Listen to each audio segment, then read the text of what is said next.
This 1 Degree Outside video is brought to you by Attitash Mountain Village. Book your stay directly through the link on our homepage, onedegreeoutside.com.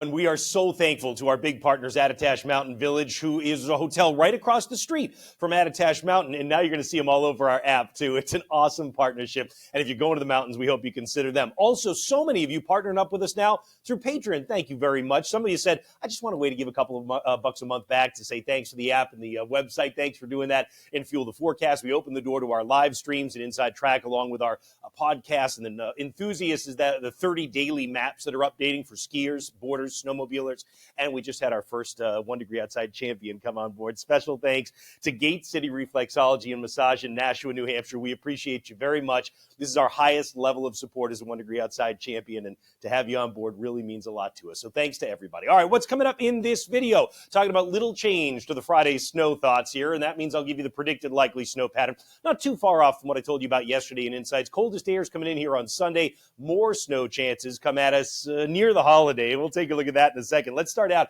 with the jet stream today. Starting to see another kind of trough carving out here, right? Generally, we've had troughing happening across the northeastern United States over the past several weeks, with the notable exceptions when you get some of the warmer air that's been able to come in with some of these storms. But if you track atmospheric energy, not quite at the jet stream level, a little bit below that, about 18,000 feet up, it's a great tracer for where at least storm development would be favored. And you can see that energy in yellows, oranges, reds. One thing to point out, during the day tomorrow, we've got energy coming overhead already, and you're starting at the surface, as I'll show you in a minute, to get an onshore wind. This usually favors pockets of snow breaking out way ahead of the developing storm, and we think that'll be the case during the day on Friday. Here comes the big round of energy. It mostly stays down to the south. You can see it really consolidates out over the ocean. So the storm center is to our south and east. When we had told you back, 2 Mondays ago, right, that we were looking at something somewhere around the 20th, it would be a big defining change in the pattern for a while. That was this storm. So you don't get into the teeth of it, but you still have an onshore wind that comes off the ocean, adding moisture. You still have energy coming overhead, actually all the way into the first part of the day on Saturday. Then once you get past midday Saturday, that energy's gone. The wind begins to just come out of the northwest, and the colder air comes in. So it's a bigger deal for Nova Scotia than it is here at home, but we get a little something out of it, and I'll show you that in a moment. What does it look like at the surface? If you're into barometric pressure and where the storms are, et cetera, you go from high pressure across the northeast to there's the low pressure diving down with that energetic disturbance for tomorrow. By Friday, it is redeveloping and shifting its energy off the coast. That means some folks get missed entirely. Really, one of the only reasons that we think that we're going to get some accumulating snow out of it is because here in New England, even if the storm is missing you for all intents and purposes, it can still turn a wind off the ocean, and that adds moisture, particularly if there's cold air coming in, which there will be Friday night, and Saturday for that matter as well. A little bit of snow showers left over. So in terms of the colder air that's coming in, you can see the highs on Saturday. The very light blue that shows up in here is where you've got highs in the teens and 20s for highs Saturday. But as I mentioned, coldest air Sunday, and we'll look at that in just a moment. Here's the progression at the surface. You can see that redevelopment of the storm during the day Friday, but it's easy to overlook what's going on, which is actually pretty important. With an onshore wind, notice you are spraying snow showers all the way from, let's say, about Kittery, Maine, into perhaps central Mass, but certainly eastern Mass. Now, in the beginning, during the middle of the day Friday, near the coast, including Boston, this will probably be very wet snow mixed with raindrops, as temperatures will be running 35 to 40. But as the storm strengthens down to the south, one of the characteristics of any strengthening storm is it's what we call a convergence zone. The air converges into its center.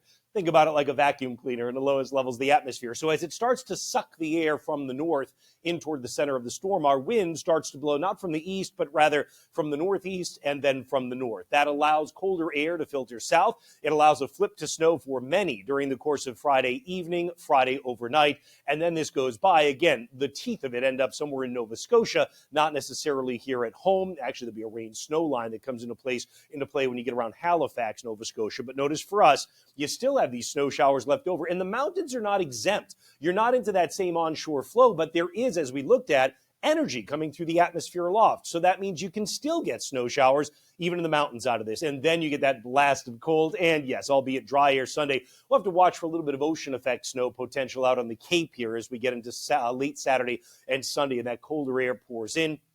And then I got to tell you, hats off to the artificial intelligence. Do you remember, or if you watch this regularly, I've been telling you that the AI corrected forecast was kind of backing this precipitation in. It continues to do that even more than it's been doing over the course of the week.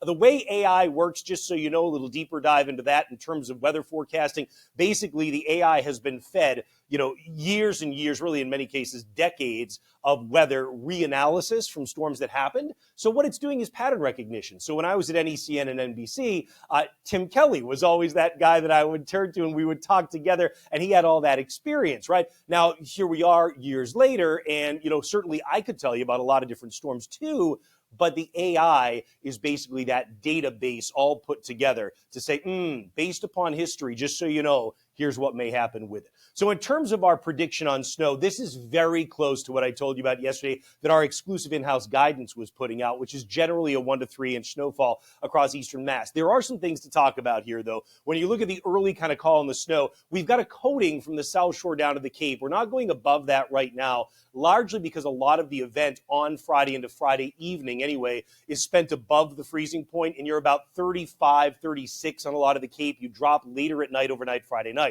The farther north and west you go, the sooner that north wind can bring down some of that colder air. So actually, as you get a little farther away from the coast, not by much, that's where you may get on the order of, you can see 2 to 4 inches when it lines up to here. Then you start to outrun some of the moisture. One thing to make clear is that when you have an onshore wind and there's some ocean enhancement, sometimes you can get stubborn bands that are very localized, but would push the amounts higher. So that's why you see this blue is a 2 to 4. Somebody in here actually may be able to squeeze out a 4-inch amount if you were to have one of those ocean effect bands kind of sit over you on Friday, into Friday evening, into Friday night. And again, the only reason it drops farther southeast, you get more precipitation.